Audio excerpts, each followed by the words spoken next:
sekarang ini adalah masalah melakukan pelecehan seksual itu merupakan hal yang sekarang sangat banyak terjadi. Jadi masalahnya adalah apakah pelaku-pelakunya dengan keinginan untuk melakukan pelecehan seksual, apakah mau mengekang diri? Mau mengekang dirinya kan ada beberapa hal. Pertama, masalah lingkungan, apakah lingkungan akan mempersalahkan? Masalah kesempatan, masalah apakah nanti akan diperkarakan.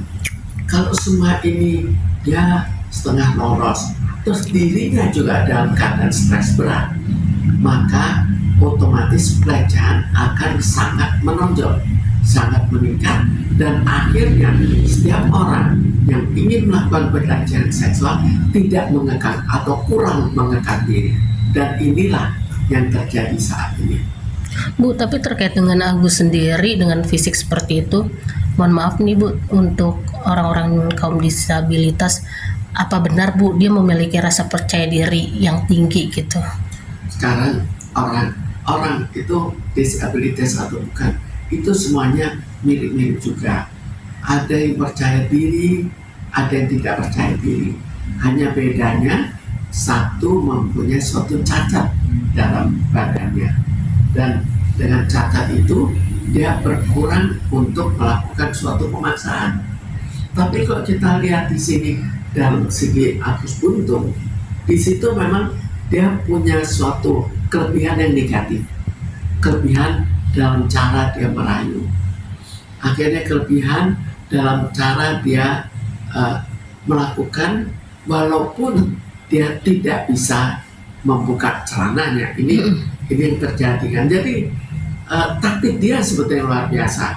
Taktik dalam hal dimana dia dengan ramahnya seolah-olah bisa dipercaya, seolah-olah tidak ada apa-apa. Kemudian kita mau menolong, ternyata pertolongan itu disalahgunakan dan akhirnya terjadi pelecehan. Tapi pelecehan itu kan bukan hanya terjadi sekali. Jadi sebetulnya moral dari Agus Buntung itu juga kurang baik. Kenapa kok bisa memaksakan orang dengan taktik jahat ya? Itu kan siasat jahat. Tapi Bu katanya dia berani melakukan itu ada campur tangan dari ibunya juga yang ikut turut serta membantu.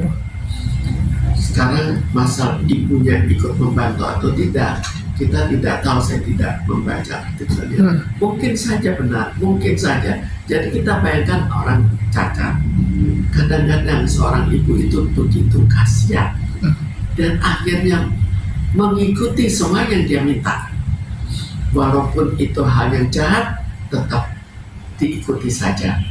Jadi karena kasih sayangnya yang terlalu besar pada anaknya, itu salah satu kemungkinan. Nah ini sih jarang ya Bu, ada pelaku seksual dari pelaku kejahatan seksual dari kaum disabilitas itu sangat langka. Betul seperti apa sih? Sekarang kalau kita lihat langkanya, kenapa kok langka? Langkanya adalah kemampuan untuk melakukannya dengan cacat yang ada. Tapi di sini kemampuan itu dikompensir oleh suatu siasat yang cukup hebat dengan suatu tingkah laku yang cukup hebat. Jadi kalau dilihat kan dia seperti orang yang ramah, orang yang baik.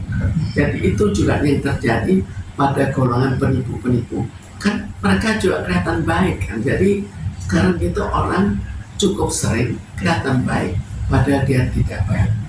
Bu, tapi orang korban-korban ini sebutnya bahwa saat Agus berbicara itu seperti kena gendam atau hipnotis Bu. Orang seperti Agus dengan latar belakang memiliki kekurangan gitu, apa mungkin Bu dia memperdalam ilmu-ilmu yang berbau seperti itu? Karena soal ilmu kita menilai lebih lanjut, tapi yang jelas adalah bahwa sikapnya dan cacatnya memudahkan orang untuk kasihan ke dirinya, dan dengan kasihan mengikuti apa yang dia minta, dan awalnya belum pada suatu pelecehan seksual, tapi berlanjut ke pelecehan seksual. Itu yang terjadi sekarang. Netizen juga menganggap Agus ini punya pengaruh besar melalui ucapannya, sehingga korban-korban ini kayak kebawa yang tadi ibu bilang dengan rasa simpati, iba, kasihan gitu. Sekarang kita lihat dalam senyumnya, dalam kata-katanya, kalau memang senyum dia memikat orang dan akhirnya dia orang kasihan pada cacatnya, maka sangat mungkin orang akan membantu. Orang senyum dengan senyumnya dan kata-kata yang sangat manis, itu saja sudah membuat orang percaya kan. Apalagi ini ditambah dengan cacat, sehingga orang menambah dengan rasa kasihan. Oke.